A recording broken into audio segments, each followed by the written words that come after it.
আমার আপনার পয়গম্বর হিজরত করলেন। আবু বকরের বাড়িতে গিয়ে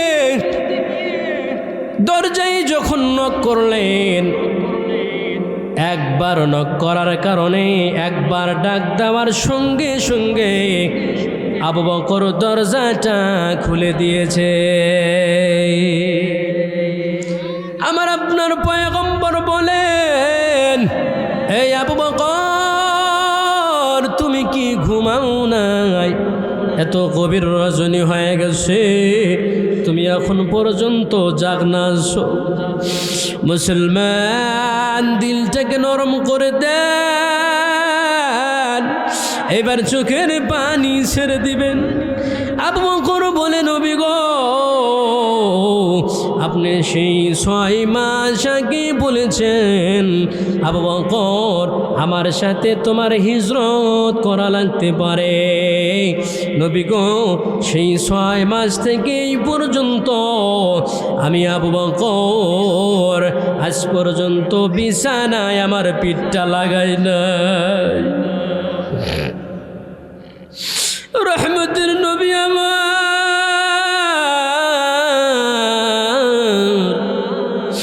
আবু বকরের এই কথা শুনে ঝরঝর করে 2 চোখের পানি ছেড়ে দিয়েছে। আবু বকর বলে, নবী গো, শুধু আমি না, ওই যে আমার ছোট্ট একটা কন্যা আসমা, এই আসমাও তো আপনি নবীর হিজরতের রাস্তার দিকে তাকায়া থাকে। আপনি নবী কোন সময় আসবেন? আর আমার আসমান নাস্তা পাকাইয়া রেডি যে আপনি নবীর হাতে তুলে দিবে। কারণ হলো মক্কা থেকে মদিনার সফরটা বড় লম্বা। মুসলমান, আবু বকর কেঁদে কেঁদে বলে, নবী গো, হিজরতের জন্য 2টা উট কিনেছি, ওই যে আমার বাড়ির ভিতরে বেঁধে রাখছি। ওই 2টা উট আপনি নবীর রাস্তার দিকে তাকাইয়া থাকে আর চোখের পানি ছেড়ে ছেড়ে সে বুঝাইতে থাকে, নবী আমার কোন দিন হিজরত করবেন, আর ওই দিন আমার নবী, দয়ার নবী আমার পিঠের উপরে উঠবে, এই আশায় তারা 2 চোখের পানি ছেড়ে দিয়ে তাকাইয়া থাকে। আমার আপনার পয়গম্বর আবু বকরকে নিয়ে সেই মদিনার দিকে রওনা। মরুভূমি পাড়ি দিতেছে। পাড়ি দেওয়ার সময় আবু বকর একবার নবীর সামনে, আবার সামনে থেকে লাফ দিয়ে পিছনে চলে আসে, আবার পিছন থেকে আবার নবীর ডানে যায়, আবার ডানে থেকে আবার বামে চলে যায়। নবী আমার বলে, ও আবু বকর, তুমি এমন করতেছো কেন? আবু বকর বলে, নবী গো, আমি যখন আপনার সামনে থাকি আমার দিল বলে যে শত্রুরা আপনাকে পিছন দিক থেকে হামলা করবে। আমি লাফ দিয়ে আবার পিছনে চলে যাই। আমি যখন পিছনে যাই আমার মনটা বলে যে আপনি নবীকে দুশমনরা ডান দিক থেকে আঘাত করবে। আমি আবার ডানে চলে যাই। আমার মনটা বলে আপনি নবীকে বাম দিক থেকে আঘাত করতে পারে। আবার আমি ডান দিক থেকে বামে চলে যাই। নবী গো, আমার দিলটা জুড়ে তো আপনার মোহাব্বতে ভরা। আবু বকর বলে, নবী গো,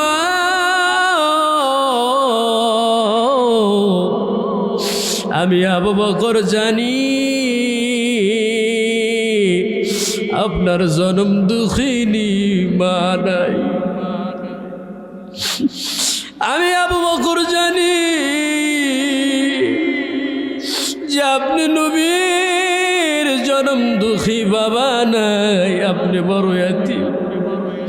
আপনার প্রতি আমার দয়া, ভালোবাসা, মায়া আমার দিলটা জুড়ে আছে।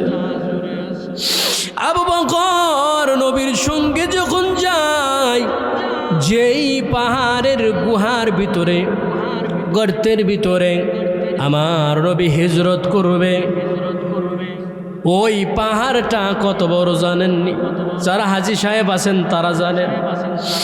ওই পাহাড়টা এত উঁচা, ওই পাহাড়ের উপরে যদি একটা মানুষ দাঁড়ায়, সেই পাহাড়টা ওই পাহাড়ের উপরে যদি একটা মানুষ দাঁড়ায়, ওই মানুষটাকে নিচ থেকে একটা কবুতরের বাচ্চার মতো দেখা যায়। পাহাড়টা কত উঁচা। হযরত আবু বকর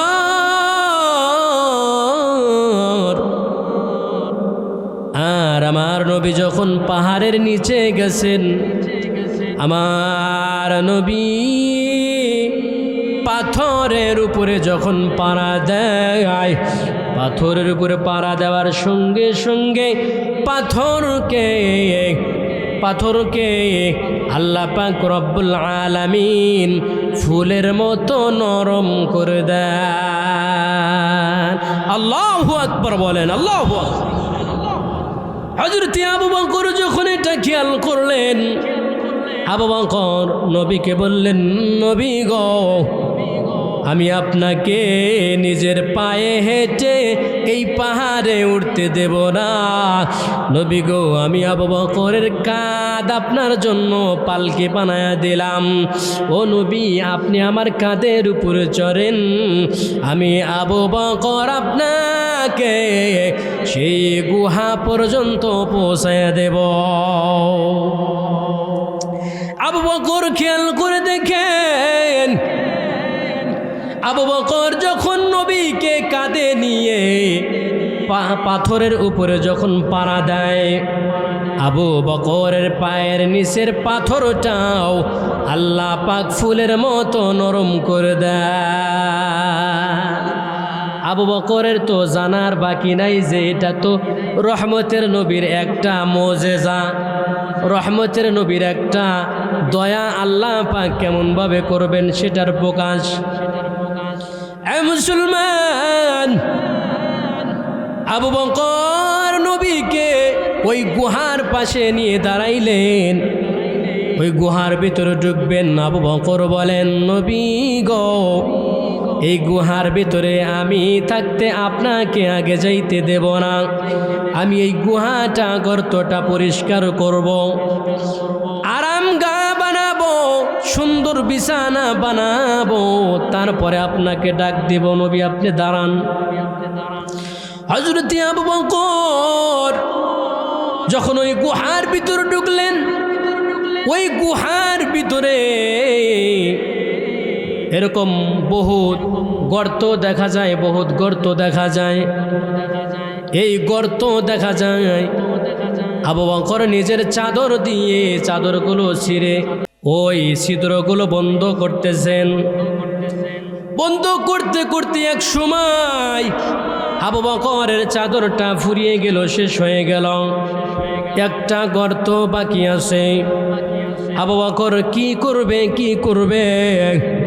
আবু বকর নিজের পা ঢুকাইয়া সেই গর্তটা বন্ধ করলেন। আবু বকর বসলেন, বসে আমার দয়ের নবী, মায়ের নবীকে ডাক দিলেন, নবী গো, আপনি আসেন, আরামগাহ তৈয়ার হয়ে গেছে, আপনার বিশ্রামের জায়গা হয়ে গেছে। আমার নবী যখন ভিতরে আসলেন, নবী আমার আবু বকরের উরুর উপরে মাথা রেখে ঘুমিয়ে গেলেন।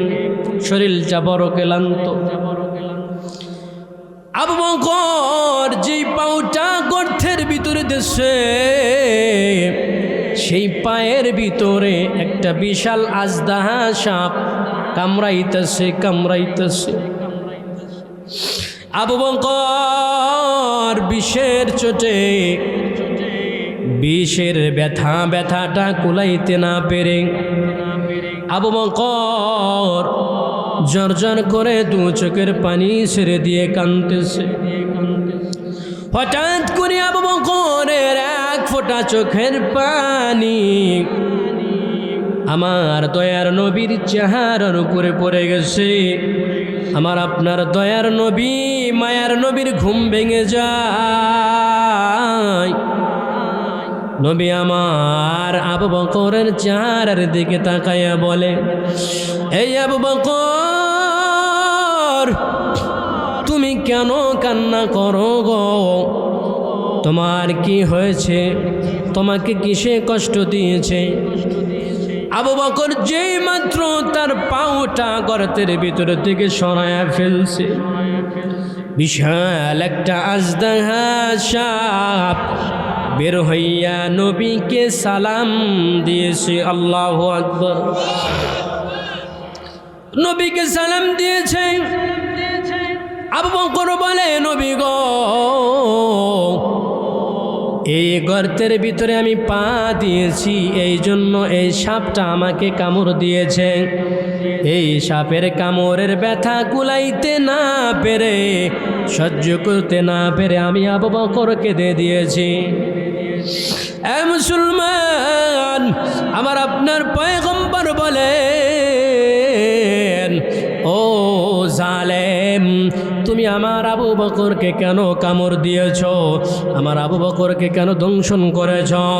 রহমতের নবী আমার যখন এই কথা বললেন, বলেই আবু বকরের পায়ে যেই জায়গায় সাপটা কামড় দিয়েছে, রহমতের নবীর লালা মোবারক, থুতু মোবারক আবু বকরের পায়ে ওই জায়গায় লাগানোর সঙ্গে সঙ্গে ওই সাপের বিষটা পানি বানায় দিছেন কে? লা ইলাহা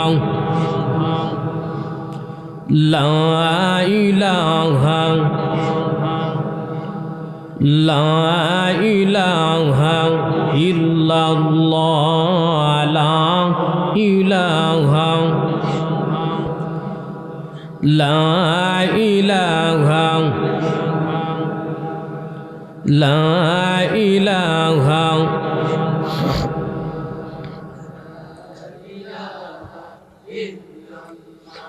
আল্লাহ আল্লাহ আল্লাহ আল্লাহ আল্লাহ।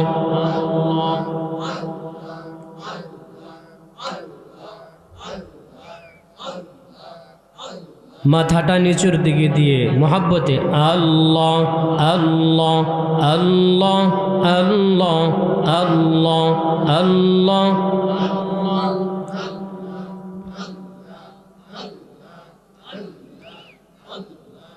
আল্লাহ আল্লাহ আল্লাহ আল্লাহ আল্লাহ আল্লাহ।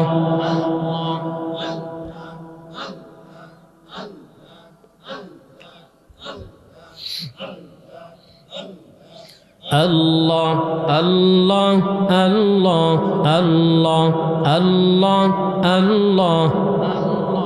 জবান খোলেন আল্লাহ আল্লাহ আল্লাহ আল্লাহ আল্লাহ আল্লাহ।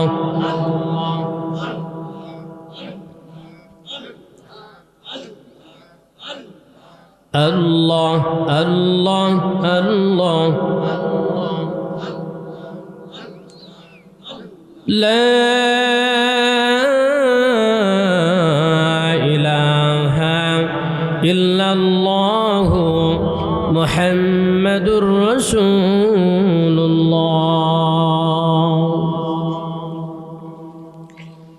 গোলাবাড়ি পূর্বপাড়া বাইতুল আমান জামে মসজিদের উন্নয়ন কল্পে ও যুব সমাজের উদ্যোগে বার্ষিক ওয়াজ মাহফিলের সম্মানিত সভাপতি সাহেব হাফেজ মোহাম্মদ আমজাদ হোসেন, প্রধান অতিথি জনাব AKM জাহিদ হোসেন গজনবী,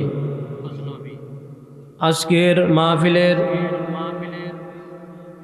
সম্মানিত প্রধান বক্তা, তৃতীয় বক্তা, আমার সামনে উপস্থিত আল্লাহ পাকের আশিকিন জাকিরিন সম্মানিত মুসলমান ভাইয়েরা, পর্দার আড়ালে আমার মা ও বোনেরা, আসুন আমরা সেই মহান মালিকের দরবারে শুকর আদায় করছি, যেই মহান মালিক রব্বুল আলামিন আমাদেরকে হায়াত দিয়েছেন। বলেন তো আমাদের হায়াতের মালিককে? জোরে আওয়াজে বলেন কে? আমাদের মৌতের মালিককে, আমাদের আইনদাতাকে, আমাদের বিধানদাতাকে। সে আল্লাহ পাকের দরবারে শুকর আদায় করছি আলহামদুলিল্লাহ। লক্ষ কোটি দরুদ আর সালাম সেই মহান মানবতার মুক্তিদূত সৈয়দুল মুরসালিন মুহাম্মদ মুস্তফা দু জাহানের নবী জনাবে মুহাম্মদুর রাসূলুল্লাহ সাল্লাল্লাহু আলাইহি ওয়াসাল্লামের উপর। আমার ভাইয়েরা, এই মাহফিলটা কোরআনের মাহফিল, হাদিসের মাহফিল। কি বলেন? এটা দামি একটা মজলিস। এই মজলিসের অনেক বড় দাম। আমার আপনার পয়গম্বর রহমতের নবী আমার এই মজলিসের কথা বলেছেন যে আমার কোনো উম্মত যদি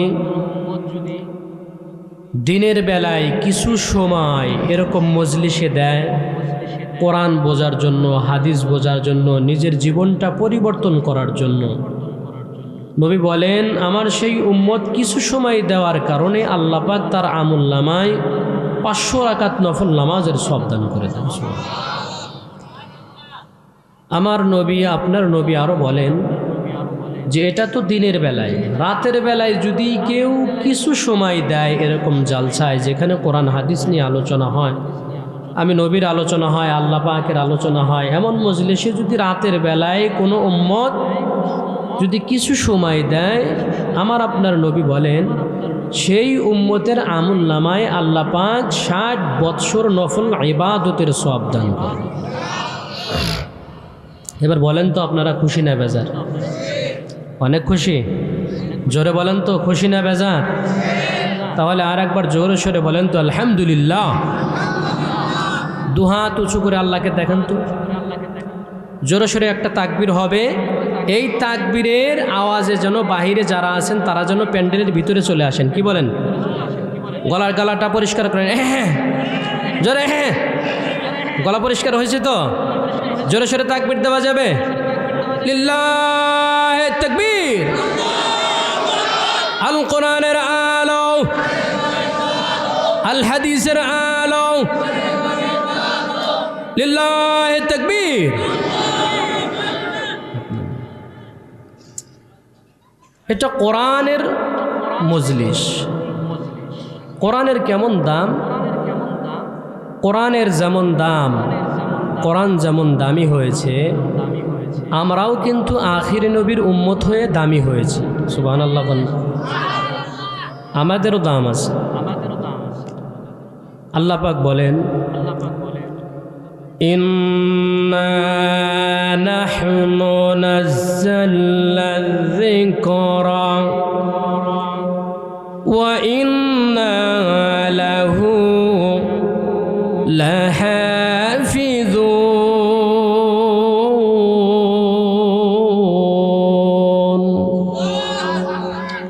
আল্লাহ পাক বলেন আমি এই কোরআন নাজিল করেছি এবং এই কোরআনের হেফাজতের দায়িত্ব আমি আল্লাহ পাকের। সুবহানাল্লাহ।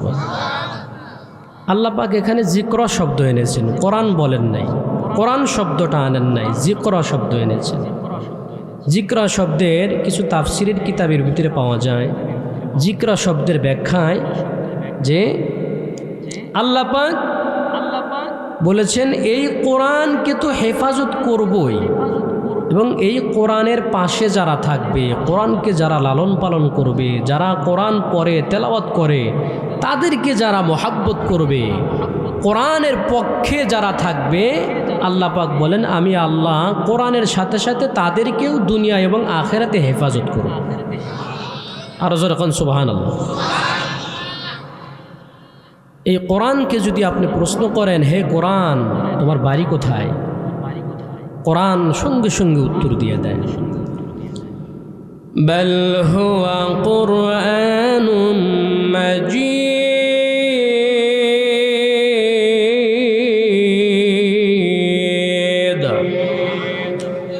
ফি লাওহিম মাহফুজ। কোরআন সঙ্গে সঙ্গে জানায়া দেয়।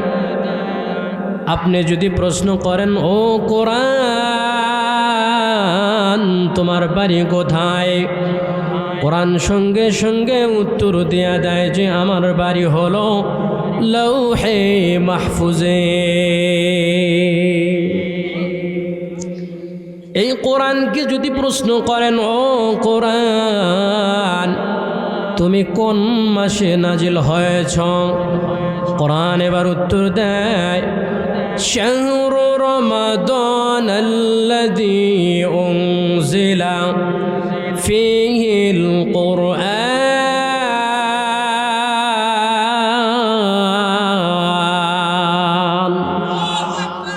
কোরআন সঙ্গে সঙ্গে উত্তর দিয়া দেয় যে আমি কোরআন নাজিল হয়েছি রমাজান মাসে।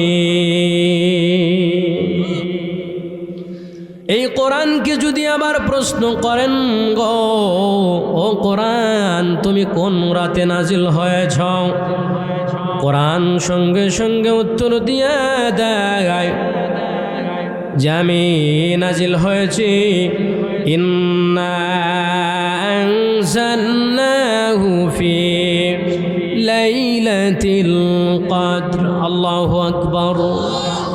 কোরআন বলে আমি নাজিল হয়েছি লাইলাতুল কদরের রাত্রিতে। সুবহানাল্লাহ। আমার আপনার পয়গম্বরের উপরে যখন আল্লাহ পাক এই কোরআন নাজিল করলেন,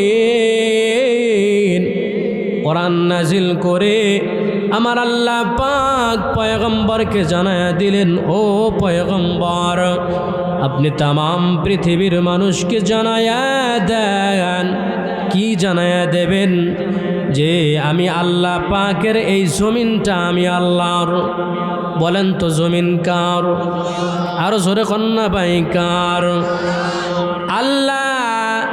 এই শব্দটা আল্লাহর এই নামটা নিতে কি আপনাদের কষ্ট হয়? ও মুসলমান বাবা, হাদিসের ভিতরে আসছে আল্লাহর নবী বলেন আমার কোন উম্মত যদি একবার জবান দিয়ে আল্লাহ বলে ডাক দেয়, আমার আল্লাহ পাক সঙ্গে সঙ্গে ওই ব্যক্তির আমুল্লামায় 1000 নেকি লিখে দেয়। এই জমিনটা আল্লাহর, এই আসমানটা আল্লাহর, এই তামাম দুনিয়াটা কার? তামাম দুনিয়াটা আল্লাহর। আমার আল্লাহ বলেন হাবিব গো, আমার জমিনে এই কোরআনের আইন চলবে, এই কোরআনের বিধান চলবে। এই জমিনের ভিতরে আবু জেহেলের আইন চলবে না। কথা কান ঠিক কিনা?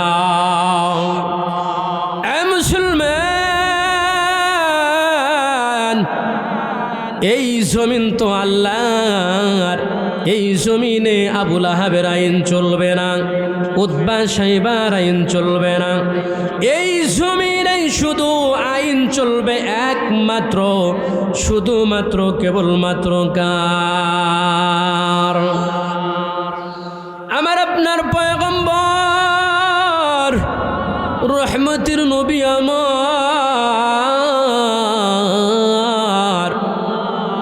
একদিন জোর জোর করে 2 চোখের পানি ছেড়ে দিয়ে কাঁদেন। আমার আপনার নবীর চোখ থেকে মুক্তার দানার মতো চোখের পানিগুলো টপকায়া টপকায়া পড়তেছে। মুসলমান মা, মুসলমান বাবা, দিলের কানটা লাগায়া শোনেন গো।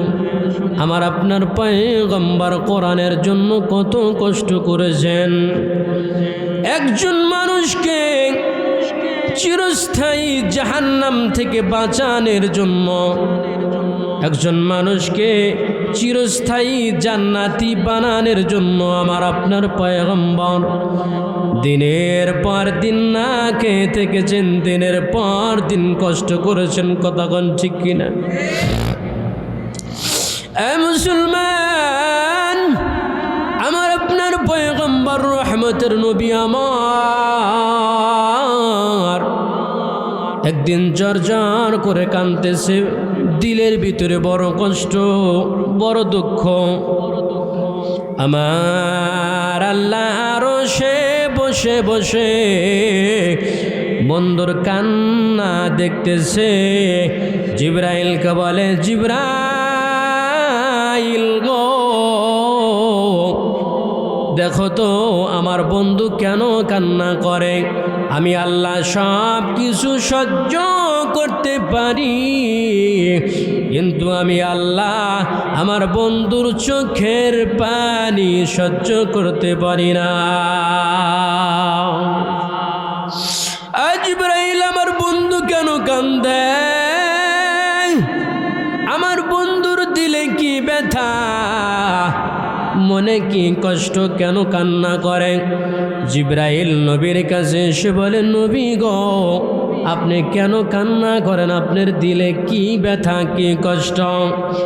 আমার আপনার পয়গম্বর উত্তর দেয়, ও জিবরাইল, আমি নবীর মনে কি কষ্ট, কি ব্যথা, এই মনের কথা কি আমার আল্লাহ জানেন না? আপনারা বলেন তো, মালিক জানে কিনা? আরো জোরে কোন জানে কিনা? মুসলমান, আমার আল্লাহ উত্তর দেয়, ও পয়গম্বর, ও আমার বন্ধু, আমি তো সব জানি, কিন্তু আপনার জবান থেকে শুনতে আমি আল্লাহ পাকের বড় ভালো লাগে। রহমতের নবী আমার বলেন, ও মালিক, অন্য অন্য কাফের বেঈমানগুলো আমি নবীকে পাথর মারে, এটা আমার সহ্য হয়। কারণ হলো, তুমি মালিক আমাকে পাঠাইছো একটা মিশন দিয়ে, তুমি মালিক আমাকে একটা টার্গেট নিয়ে পাঠাইছো। এই জন্য কাফের বেঈমানগুলো আমাকে পাথর মারলে আমার কষ্ট লাগে না। কিন্তু মালিক গো, যখন আমার রক্তের মানুষ, আমার আপন চাচা আবু লাহাব আমাকে নিজের হাত দিয়ে পাথর মারে, আবু লাহাবের বিবি আমার আপন চাচি যখন আমাকে পাথর মারে, আমাকে কষ্ট দেয়, এই জিনিসটা আমাকে বড় কষ্ট দিয়েছে। মুসলমান, অন্য মানুষ যদি আপনাকে লাঠি দিয়ে পিটায় যতটুকু কষ্ট পাবেন, এর চাইতে বেশি কষ্ট পাবেন গো যখন আপনার নিজের একজন মানুষ আপনাকে একটা গালি দিবে। কথা কোন ঠিক কিনা? আমার আপনার পয়গম্বর এই কোরআনের জন্য, মানুষকে চিরস্থায়ী জান্নাতি বানানোর জন্য আমার আপনার পয়গম্বর জীবনে কম কষ্ট করেন নাই। রহমতের নবী আমার একদিন জোহরের নামাজ আদায় করার জন্য মসজিদে যায়। হযরত আবু বকর সেই মসজিদে যায়, হযরতে ওমরও সেই মসজিদে জোহর নামাজ আদায় করার জন্য যায়। আরো অনেক সাহাবায়ে কেরাম সেই মসজিদে জোহর নামাজ আদায় করার জন্য যায়। একজন আরেকজনকে বলতেছে, আমি একদিন পর্যন্ত না খাওয়া, আমি 2 দিন পর্যন্ত না খাওয়া। আরেকজন বলে, আমি 3 দিন পর্যন্ত না খাওয়া। রহমতের নবী আমার সাহাবায়ে কেরামকে ডেকে ডেকে বলেন, গো ও সাহাবায়ে কেরাম, তোমরা 1 দিন পর্যন্ত না খাওয়া, 2 দিন পর্যন্ত না খাওয়া, 3 দিন পর্যন্ত না খাওয়া, আর আমি নবীর দিকে তাকাইয়া দেখো গো, আমি নবী 5 দিন পর্যন্ত না খাওয়া, পেটের ভিতরে 5টা পাথর বাঁধছি, বলেন তো আমার আপনার পয়গম্বর আপনাদের জন্য আমাদের জন্য জীবনে কম কষ্ট করেছেন? জোরে কন না, জীবনে কম কষ্ট করেন নাই। মুসলমান, আমরা তো ঈমান পেয়েছি বাপ দাদার সূত্রে, আমরা তো ঈমানের স্বাদ পাই না। কিন্তু ঈমানের স্বাদ পাইতে হলে তো বিভিন্ন পরীক্ষার সম্মুখীন হইতে হবে। বিভিন্ন পরীক্ষার সম্মুখীন হইলেই তো ঈমানের বড় স্বাদ পাওয়া যাবে। কথা বলেন ঠিক কিনা? লা ইলাহা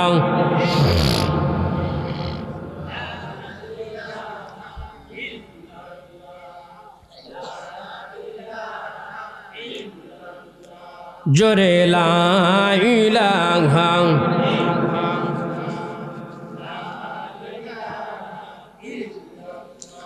লা ইলাহা ইল্লাল্লাহু মুহাম্মাদুর রাসূলুল্লাহ। আমার বাবাজিরা রাগ করতেছেন আমার উপর, বেজার আপনারা? আপনারা আমার জন্য নতুন, আমিও আপনাদের জন্য নতুন। কি বলেন? একটু খাস করে আমার জন্য দোয়া করবেন। আপনারা যেরকম দোয়া করবেন আমার বয়ানটাও সেরকম হবে। যদি ভালো দোয়া করেন ভালোই হবে ইনশাআল্লাহ। সকলেই সজাগ আছেন তো? আচ্ছা, আমি আপনাদের সম্মুখে ছোট্ট একটি সূরা তেলাওয়াত করেছিলাম, সূরাতুল আসর। এই সূরা আসরটা আল্লাহ পাক সময়ের কসম খেয়ে বলছেন, কালের কসম খেয়ে বলছেন। সময়ের যেহেতু কসম খেয়েছেন তার মানে এখানে বোঝা যায় যে সময়ের দাম আছে। কি বলেন? সময়ের দাম নাই? সময়ের বড় দাম আছে বাবা। আপনাদের বোঝানোর জন্য ছোট্ট একটি ঘটনা আমি বলি। যে পূর্বের যুগে বহু বছর আগে এক ব্যক্তি একটা পুরাতন কবরের পাশ দিয়ে যাচ্ছে। সেই পুরাতন কবরের উপরে এত বড় একটা ছিদ্র দেখা যায়। দেখবেন যে অনেক পুরাতন কবরগুলো ডেবে যায়, হ্যাঁ, মাটি থাকে না। তো এই কবরটাও ছিদ্র হয়ে গেছে।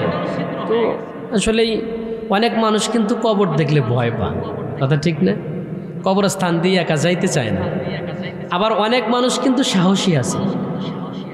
তো ওই সাহসী ব্যক্তি সে ইচ্ছা করলো যে কবরটা যেহেতু ছিদ্র দেখা যায়, অনেক পুরাতন কবর, তো কবরের ভিতরে কি আছে বা যাকে দাফন করা হয়েছে সেই বা কেমন আছে একটু দেখি না, এরকম একটা ইচ্ছা করছে।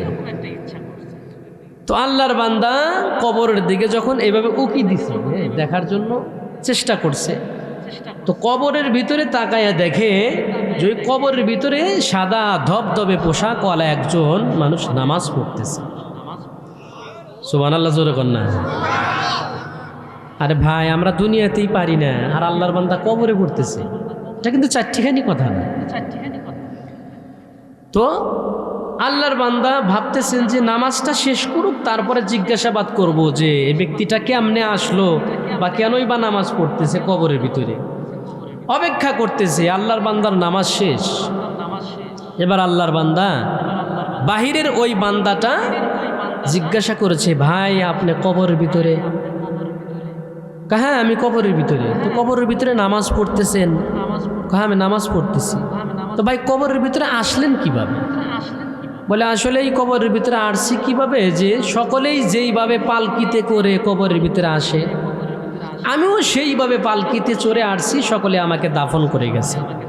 তো বাহিরের আল্লাহর বান্দা বলতেছে, ও তাহলে আপনি তো জিন্দা ব্যক্তি না, মরা ব্যক্তি। হ্যাঁ হ্যাঁ আমি মৃত ব্যক্তি। তো ভাই নামাজ পড়তেছেন ব্যাপারে?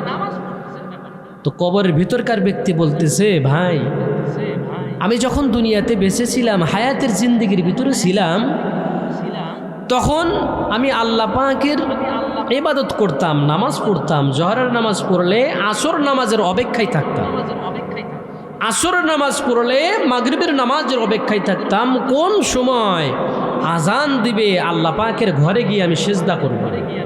আল্লাহু আকবার। কন্যা এই আকাঙ্ক্ষা ছিল আমার। আমার দিলটা সব সময় মসজিদের সাথে ঝুলন্ত ছিল।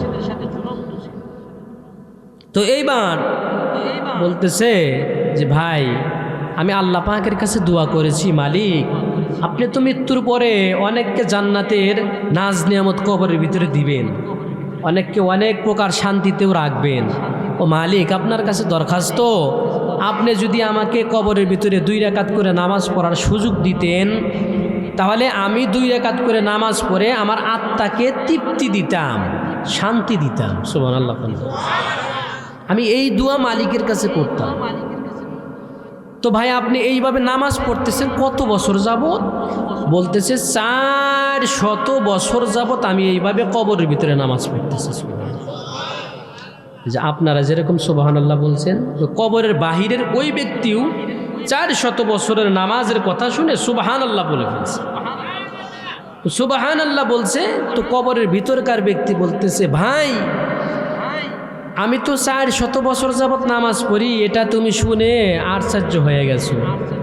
আসলে আশ্চর্য হওয়ার কিছুই নাই ভাই, তুমি যে একবার সুবহানাল্লাহ বলছো, এই একবার সুবহানাল্লাহর নেকি আমাকে দিয়ে দাও, আর তো বছর যাবত নামাজ পড়তেছি, এই 400 বছরের নামাজের ইবাদতের সওয়াব তুমি নিয়ে নাও।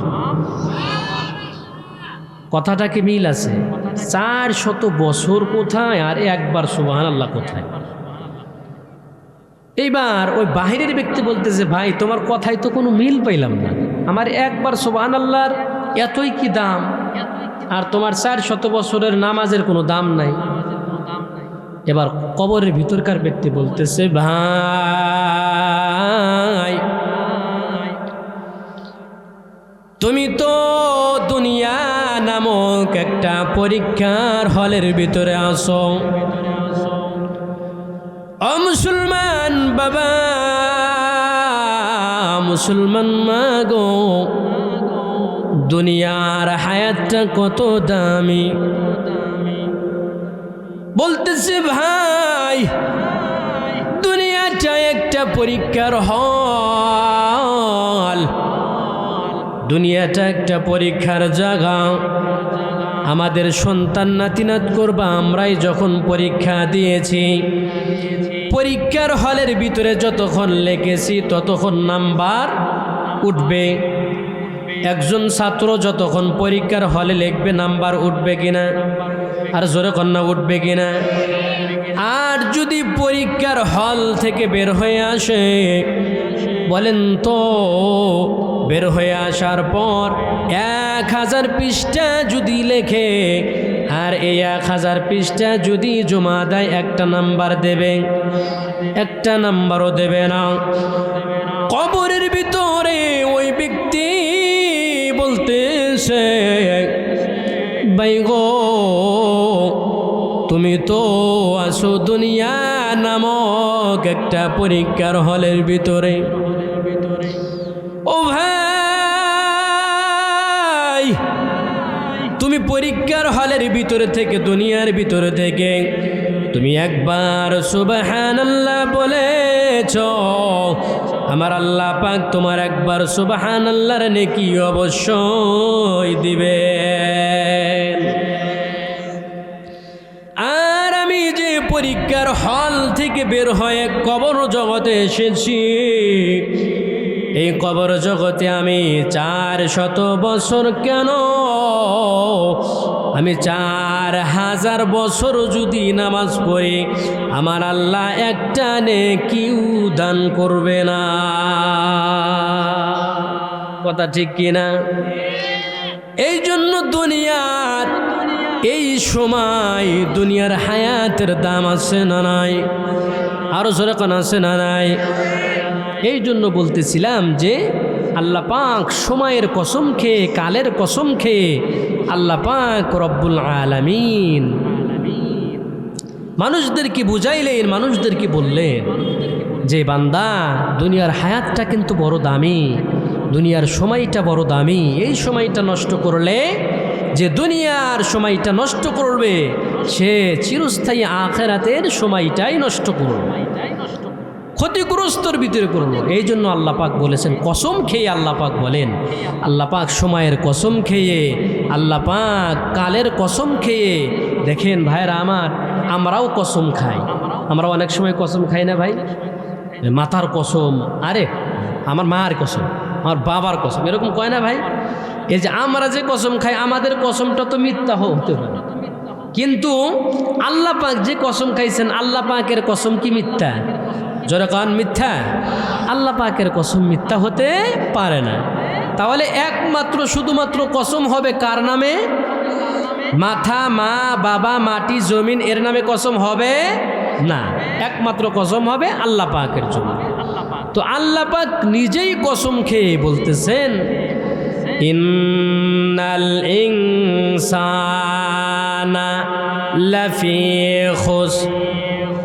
আল্লাহ পাক বলেন, সময়ের কসম খেয়ে, কালের কসম খেয়ে বলেন, সমস্ত মানুষ ক্ষতিগ্রস্ত। সমস্ত মানুষ কি? এই সমস্ত মানুষের ভিতরে আজকে আপনারাও আছেন, আমরা বক্তা অতিথি সবাই এই ক্ষতির মধ্যেই আছি। কথা ঠিক কিনা? জোরে কন না, ঠিক কিনা? আমরা সকলেই ক্ষতির মধ্যে আছি। আল্লাহ পাক নিজেই বলেন, চারটা গুণ যার ভিতরে পাওয়া যাবে, এই সূরার ভিতরেই বলেছেন, চারটা গুণ যার ভিতরে পাওয়া যাবে সেই ব্যক্তিগুলা এই ক্ষতি থেকে, দুনিয়া এবং আখেরাতের ক্ষতি থেকে হেফাজত থাকবে। সুবহানাল্লাহ। তাহলে বলেন তো, আমরা সেই চারটা গুণ আমাদের ভিতরে আনা দরকার আছে না নাই? ক্ষতি থেকে বাঁচা দরকার আছে না নাই? শুনতে রাজি আছেন? হাত জায়গায় আল্লাহকে দেখান। আল্লাহ পাক কবুল করুন, আমিন বলেন। চারটা আমল, তার প্রথম নাম্বার আমল আল্লাহ পাক এই সূরায় বলেন, ইল্লাল্লাযীনা আমানু। এক নাম্বার আমল হলো, এক নাম্বার গুণ হলো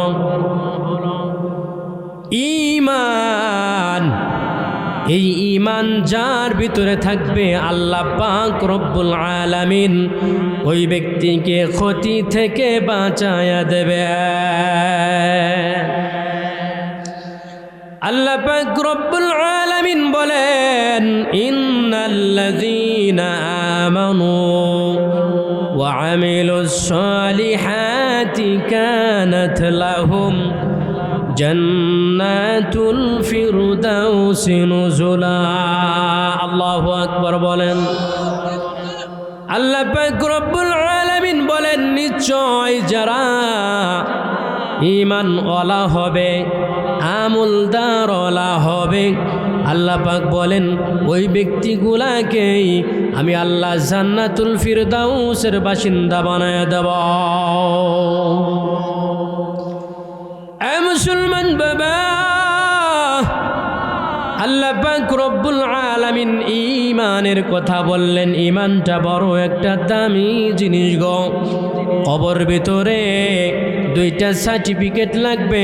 কয়টা? জোরে কন্যা ভাই, কয়টা? দুইটা সার্টিফিকেট লাগবে। একটা হলো ঈমান, আর একটা হলো আমল। আল্লাহ পাক ঈমানের কথা বললেন। ঈমানটা বড় একটা দামি জিনিস।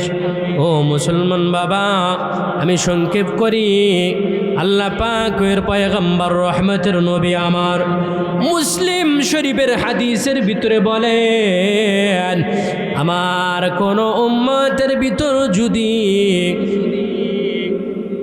আটার দানা পরিমাণ ঈমান থাকে, বলেন তো আটার দানা কত বড় হয়? এত বড় আটার দানা পরিমাণ যদি আমার কোন উম্মতের ভিতরে যদি ঈমান থাকে, রহমতের নবী আমার বলেন, আমার ওই উম্মতকে আল্লাহ পাক তার গুনাহের কারণে যদি জাহান্নামেও দেয়, জাহান্নাম থেকে বের করে চিরস্থায়ী জান্নাতে আল্লাহ পাক তাদের ঢুকাইয়া দেবে। নবী আমার আরো বলেন, আমার কোন উম্মতের ভিতর যদি গমের দানা পরিমাণ ঈমান থাকে, বলেন তো গমের দানা কত বড় হয়? এত বড়। আমার ভাইয়েরা আলোচনা বুঝতেছেন? বলেন তো গমের দানা কত বড়? গমের দানা একদম ছোট। আপনাদের দেশে গম আবাদ হয় না? তাহলে তো ভালো বুঝবেন। আমার আপনার পয়গম্বর রহমতের নবী আমার বলেন, আমার কোন উম্মতের ভিতর যদি গমের দানা পরিমাণ ঈমান থাকে, তার গুনাহের কারণে যদি তাকে জাহান্নামেও দেওয়া হয়, ওই জাহান্নাম থেকে বের করে আল্লাহ পাক তাদেরকে চিরস্থায়ী জান্নাতে প্রবেশ করাবেন। আমার আপনার পয়গম্বর রহমতের নবী আমার আরো বড় আশ্চর্য হয়ে বলেন, আমার কোন উম্মতের ভিতর যদি যারা পরিমাণ ঈমান থাকে, যারা কত বড় হয় বুঝেননি? আপনাদেরকে একটা উদাহরণ দিলে বুঝবেন। এই যারা আমাদের মুরব্বীরা উদাহরণ দিয়েছেন, এই যে আপনাদের দেশে বালু নাই, এই একটা বালুর কণাকে যদি 70টা ভাগ করা হয়, তার এক ভাগকে জাররা বলা হয়। বলেন তো, এই জাররা কি কোনো মানুষের সাধারণ চোখে ধরবে? কোনো সাধারণ চোখে ধরবে না।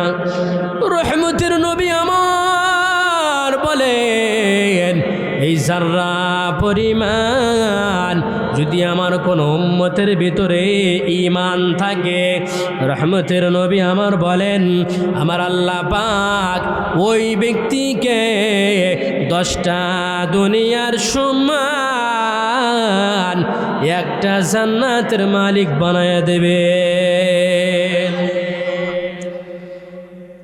ও মুসলমান, আমাদের মুরব্বীরা আজ থেকে 100 বছর আগে যখন মানুষকে বোঝাইছেন, যারা যখন বোঝাইছেন, যখন 10টা দুনিয়ার কথা বলছেন, সেই সময়কার কিছু কিছু নাস্তিক মানুষগুলা বলেন, আরে দেখো মোল্লা কি বলে, মোল্লাও পাগল হয়েছে, মোল্লার কথা যারা শোনে তারাও পাগল হয়ে গেছে। নাউজুবিল্লাহ। আরে মোল্লা বলেন যারা পরিমাণ ঈমান থাকলে তাকে নাকি 10টা দুনিয়ার সমান জান্নাত দেওয়া হবে। আরে মোল্লা পাগল হয়েছে, আমরা তো ভালোভাবে থাকার জায়গাই পাই না, আমরা তো ভালোভাবে খাওয়ার জায়গাই পাই না, আর মোল্লা বলে একটা বান্দাকে 10টা দুনিয়া দেবে। এটা কি সবার মাথায় ধরে? আগেকার নাস্তিকগুলো বলতো, কিন্তু বর্তমান তো নেটের যুগ, বর্তমান তো মিডিয়ার যুগ, বর্তমানের বড় বড় দার্শনিক, বড় বড় বিজ্ঞানগুলো বলে, আরে প্রথম আসমানের নিচে আমার মালিকের যত জায়গা আছে, একটা দুনিয়া নয়, 10টা দুনিয়া নয়, একজন বান্দাকে আমার মালিক যদি ভালোবেসে মোহাব্বত করে 1000টা দুনিয়া এক জায়গায় করে যদি একটা জান্নাতের মালিক বানায়া দেয়, আমার মালিকের ভান্ডারে জায়গা ফুরাবে না। আল্লাহু আকবার বলুন। ও মুসলমান বাবা, আমার মালিকের কাছে কত জায়গা আছে, আমি তুই একটা উদাহরণ দিয়ে বুঝিয়ে দেই। ওই যে আমরা সূর্য দেখতে পাই, কথা বলেন, আমরা সূর্য দেখতে পাই, এই সূর্যটা কিন্তু যখন উদিত হয় বা যখন অস্ত যায়, এই সূর্যটা কিন্তু একটা হাঁসের ডিমের কুসুমের মতো লাগে। ভুল বলছি? কথা ঠিক কিনা? হাঁসের ডিমের কুসুমের মতো লাগে। এই যে সূর্য দেখতে পাই, এই সূর্যটা দুনিয়ার জমিন থেকে 9,30,00,000 মাইল দূরে অবস্থিত। সুবহানাল্লাহ, না জোরে কর না সুবহানাল্লাহ।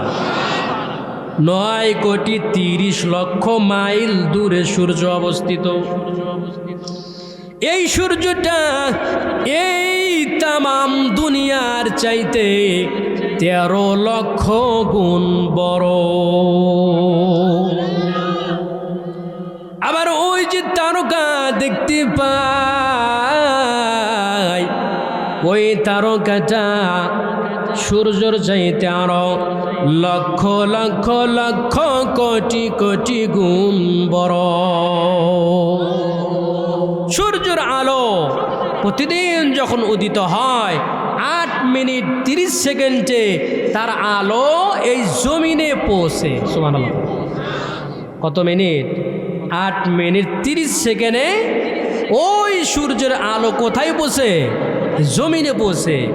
আর ওই যে তারকা দেখতে পাই মাঠ বলের মতো, কতটুক? মাঠ বলের মতো তারকা দেখতে পাই। এই তারকা হাজার হাজার হাজার হাজার বছর আগে, লক্ষ লক্ষ বছর আগে আল্লাহ পাক তারকা বানায়া সেট করছেন। এখন পর্যন্ত সেই তারকার সামান্য আলো আল্লাহ পাকের জমিনে পৌঁছতে পারে নাই। সুবহানাল্লাহ। তাহলে তারকাটা কত দূরে বলেন তো?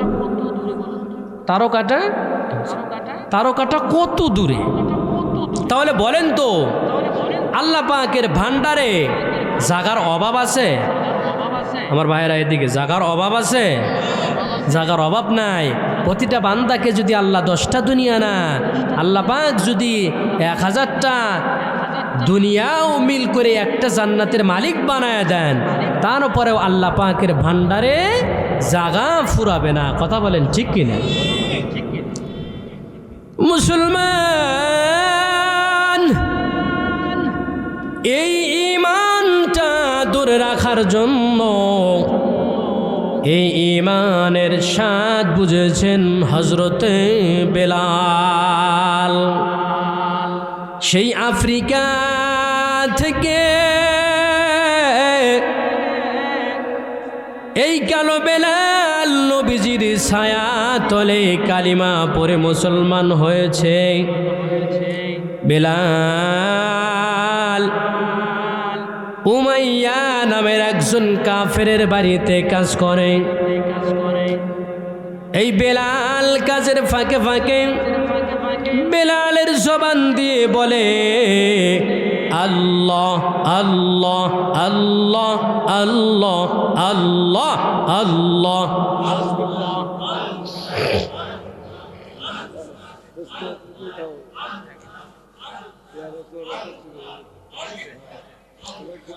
আল্লাহ আল্লাহ আল্লাহ আল্লাহ আল্লাহ আল্লাহ আল্লাহ আল্লাহ। হযরত বিলাল তার জবান দিয়ে আল্লাহ আল্লাহ আহাদ আহাদ বলতেছেন। আর উমাইয়া বলেন, ও বিলাল, তুমি তোমার জবান দিয়ে কি প্রকার নাম বলো?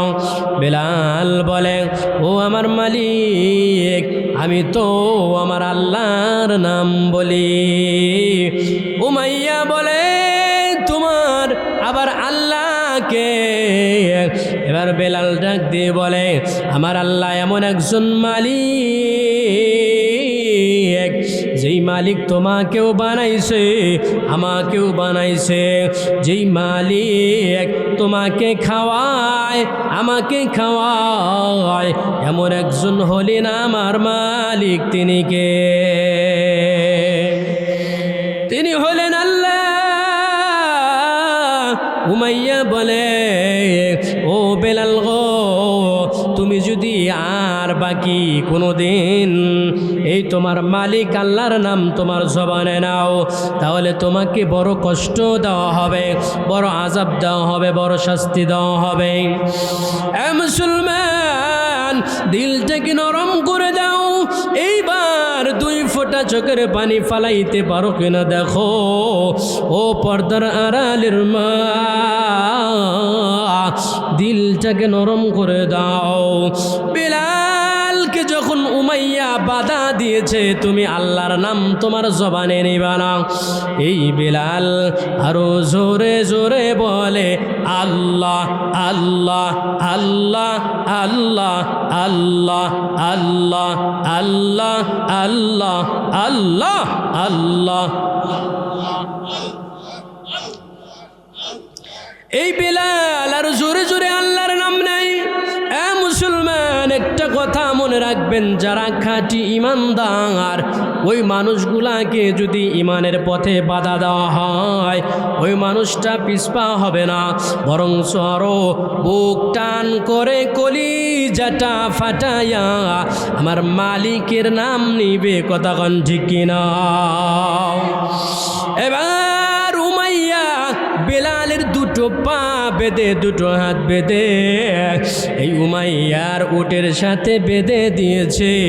ওই মরুভূমিতে, আরব দেশের মরুভূমি যারা গিয়েছে তারা জানে, ওই মরুভূমির বালু এত গরম, এত গরম, খালি পায়ে হাঁটলে পায়ের ভিতরে নাকি ফোসকা পড়ে যায়। হযরত বেলালকে দুটো পা দুটো হাত বেঁধে উমাইয়া তার উটের সাথে বেঁধে দিয়েছে। তার উট যত দৌড়ায়, উমাইয়া ওই গরম বালুর ভিতরে শুয়ে থেকে হেসরাইতে আছে, হেসরাইতে আছে। বালু এত গরম, সেই 1450 বছর আগের বালু আর এখনকার বালু অনেক তফাৎ। কথা কান। হযরত বেলাল আকাশের দিকে তাকাইয়া মালিককে ডেকে ডেকে বলে, মালিক, তোমার নাম নিছি, আমার জবানে তোমাকে ডাকি, এটা উমাইয়া সহ্য করতে পারে না। মালিক, তোমার নাম নেওয়ার কারণে উমাইয়া আমি বেলালকে দেখো কত কষ্ট দেয়। আমি বেলালের পিঠের চামড়াগুলো পুড়ে গেছে, পিঠের ভিতরে ফুসকা পড়ে গেছে।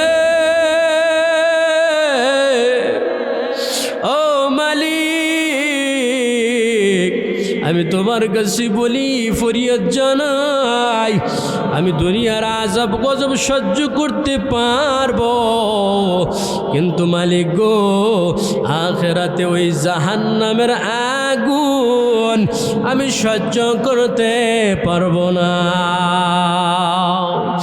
রাস্তা দিয়ে আবু বকর যায়। আবু বকর উমাইয়াকে বলে, উমাইয়া রে, ও উমাইয়া, তুমি আমাদের বেলালকে এত শাস্তি দিও না। ও উমাইয়া, তুমি যদি টাকা নাও তোমাকে টাকাই দেব, তুমি যদি গোলাম নাও তোমাকে গোলামি দেব, কিন্তু উমাইয়া তুমি আমাদের বেলালকে এত কষ্ট দিও না। আমাদের বেলালের কষ্ট দেখে আমি সহ্য করতে পারি না। আবু বকরের এই কথা কেমনে কেমনে যেন আমার আপনার দয়ার নবীর কান পর্যন্ত গেছে। দয়ার নবী আবু বকরকে ডেকে ডেকে বলে, এই আবু বকর, তুমি বেলালকে টাকা দিয়ে খরিদ করতেছো, আমি নবীকেও খরিদ করার ভিতরে রেখো, আমিও কিছু টাকা দিয়ে বেলালকে খরিদ করব।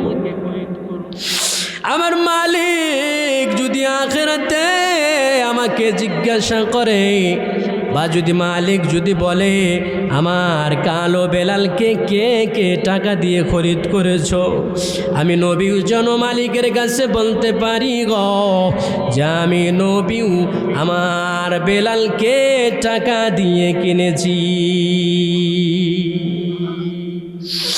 ও মুসলমান, নবী আমার বলেন, আয় আবু বকর, তুমি তো জানো না বেলালের কি দাম, বেলালের কি দাম।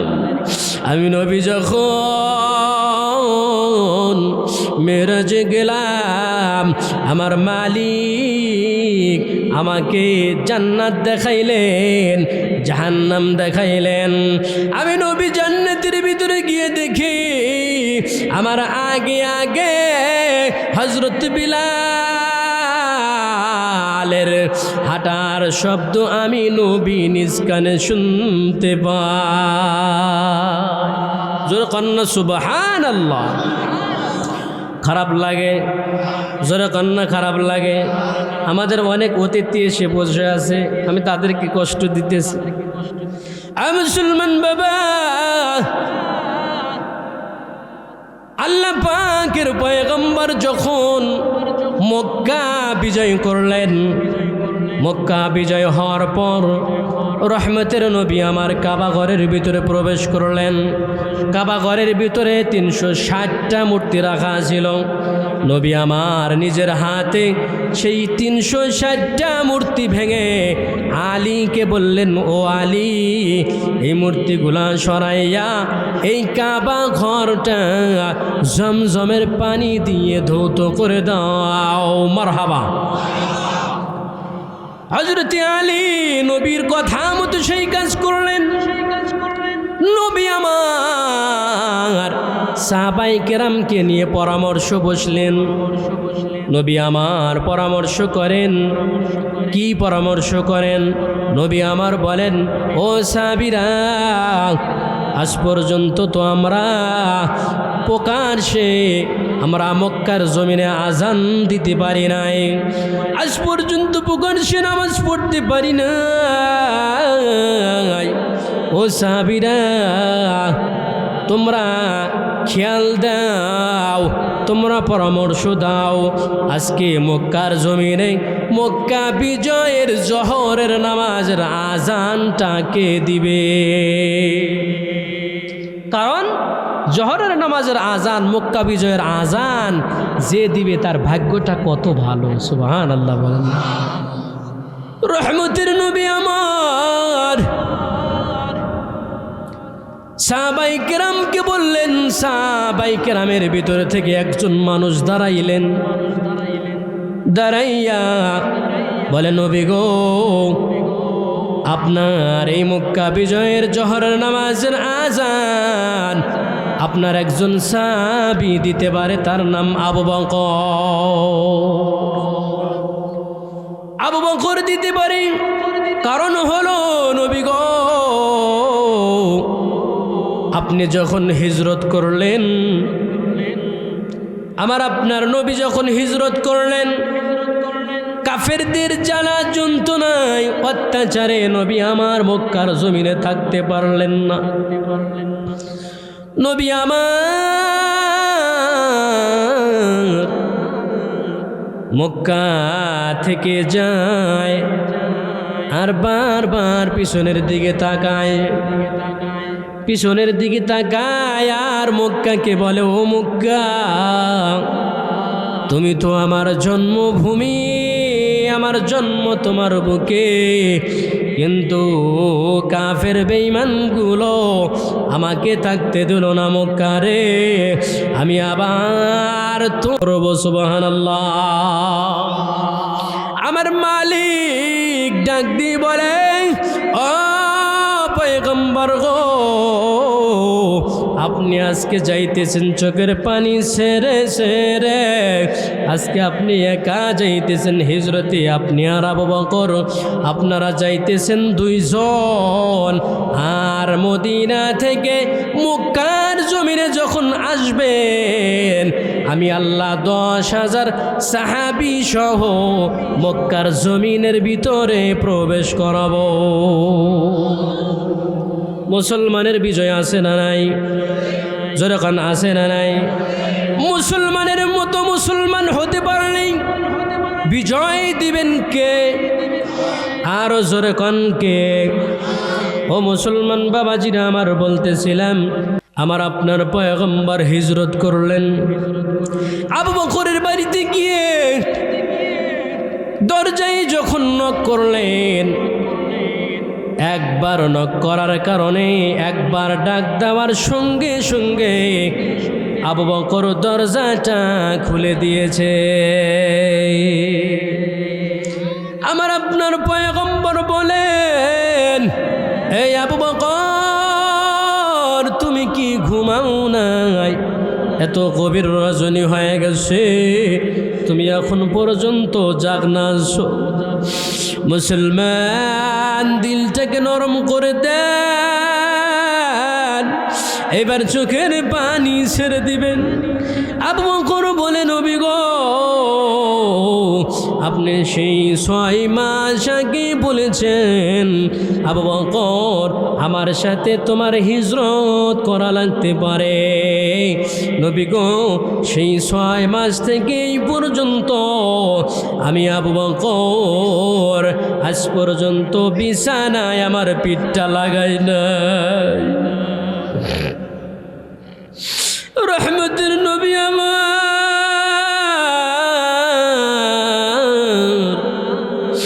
আবু বকরের এই কথা শুনে ঝরঝর করে 2 চোখের পানি ছেড়ে দিয়েছে।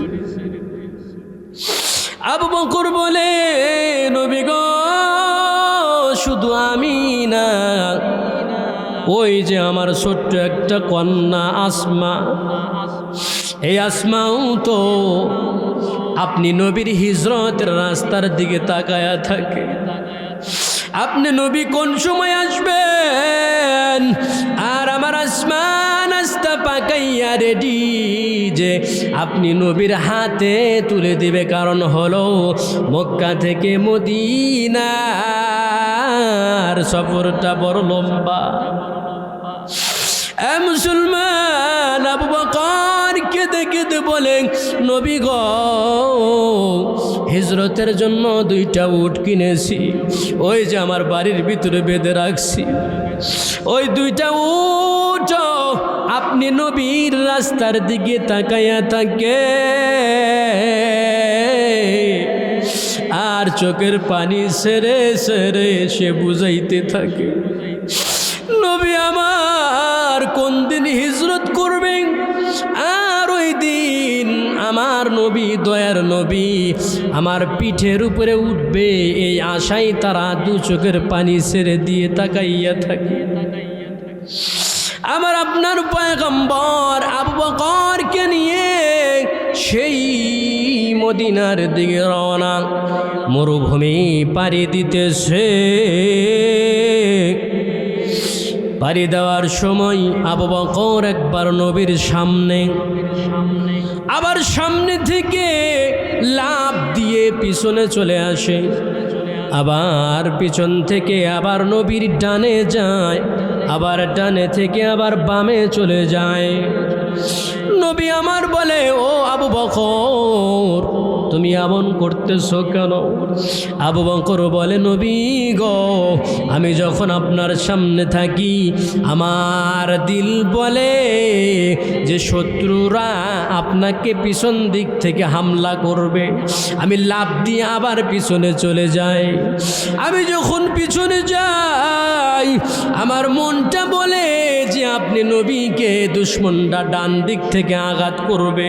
আমি আবার ডানে চলে যাই। আমার মনটা বলে আপনি নবীকে বাম দিক থেকে আঘাত করতে পারে। আবার আমি ডান দিক থেকে বামে চলে যাই। নবী গো, আমার দিলটা জুড়ে তো আপনার মোহাব্বতে ভরা। আবু বকর বলে, নবী গো,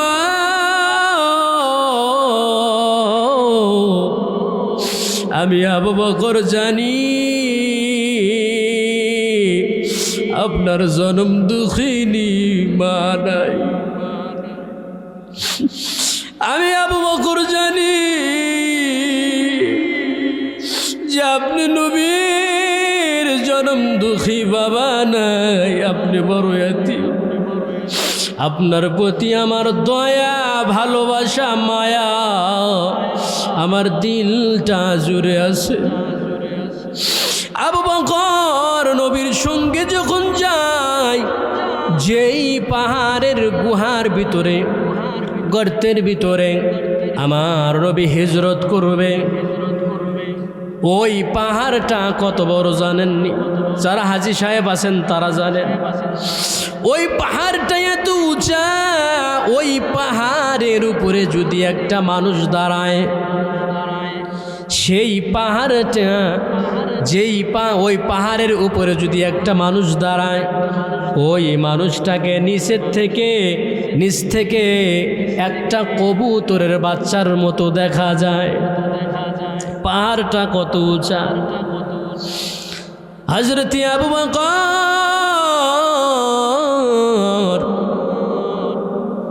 আর আমার নবী যখন পাহাড়ের নিচে গেছেন, আমার নবী পাথরের উপরে যখন পাড়া দেয়, পাথরের উপরে পাড়া দেওয়ার সঙ্গে সঙ্গে পাথরকে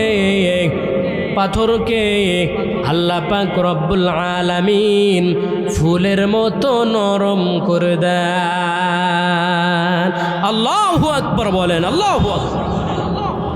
হযরত আবু বকর যখন এটা খেয়াল করলেন, আবু বকর নবীকে বললেন, নবী গো, আমি আপনাকে নিজের পায়ে হেঁটে এই পাহাড়ে উঠতে দেব না।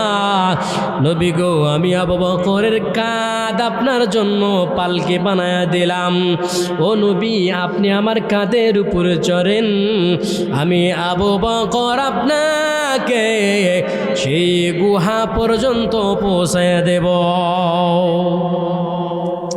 আবু বকর খেয়াল করে দেখেন, আবু বকর যখন নবীকে কাঁধে নিয়ে পাথরের উপরে যখন পাড়া দেয়, আবু বকরের পায়ের নিচের পাথরটাও আল্লাহ পাক ফুলের মতো নরম করে দেয়।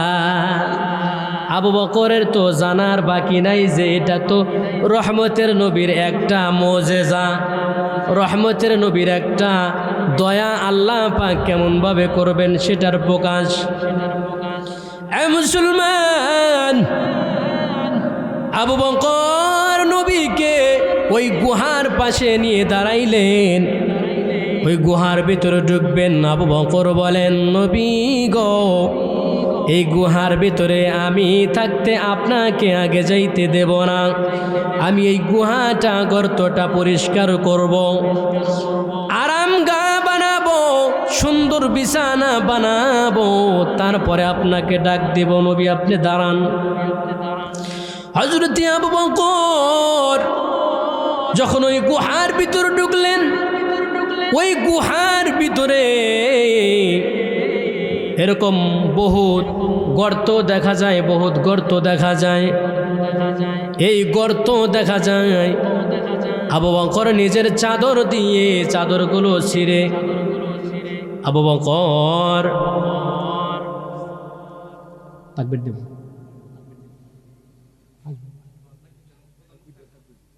নারে তাকবীর। হয় নাই প্রধান বক্তার জন্য তাকবীর, এই তাকবীর হবে না। নারে তাকবীর। প্রধান বক্তার আগমন, বুয়াপুরীর আগমন, গোলাবাড়ির পক্ষ থেকে নারে তাকবীর। সেই গুহার ভিতরে প্রবেশ করে নিজের চাদর ছিঁড়ে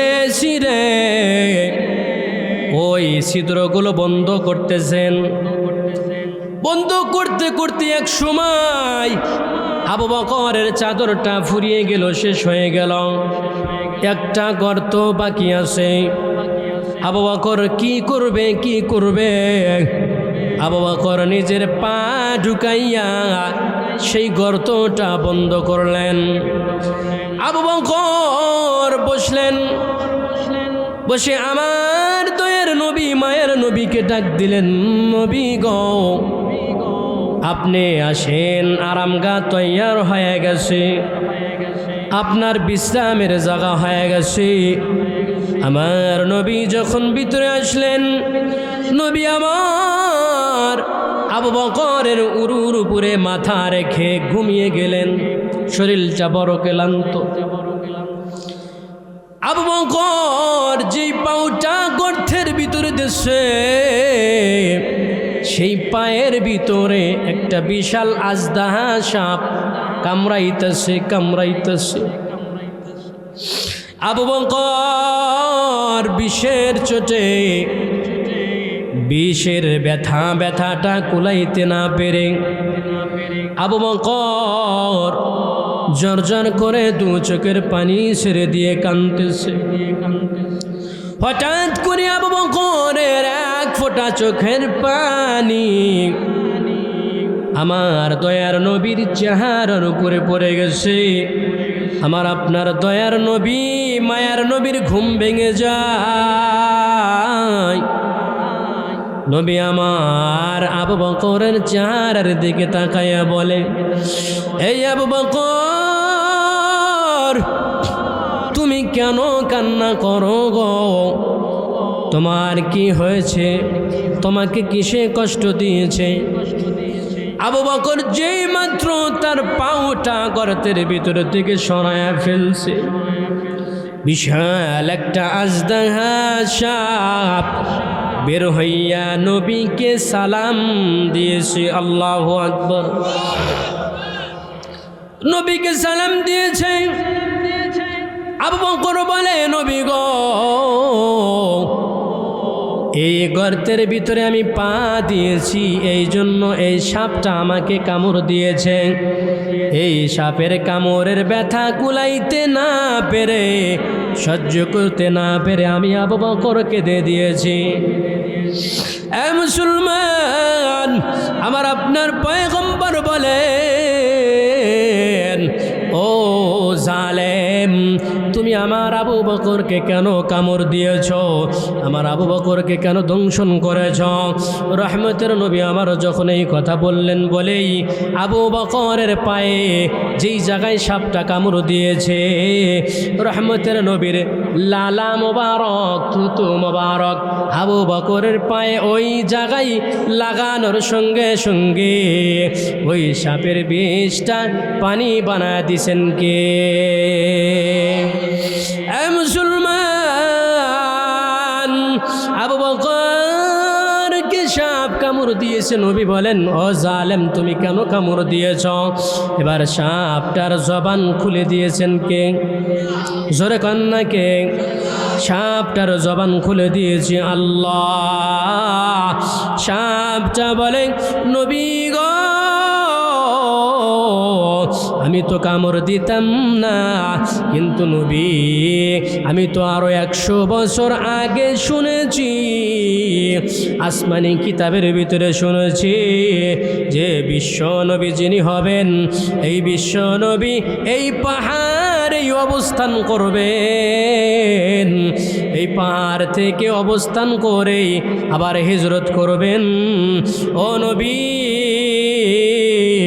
আমি তো শুনেছি আপনাকে দেখার জন্য আমি দিনের পর দিন, বছরের পর বছর আমি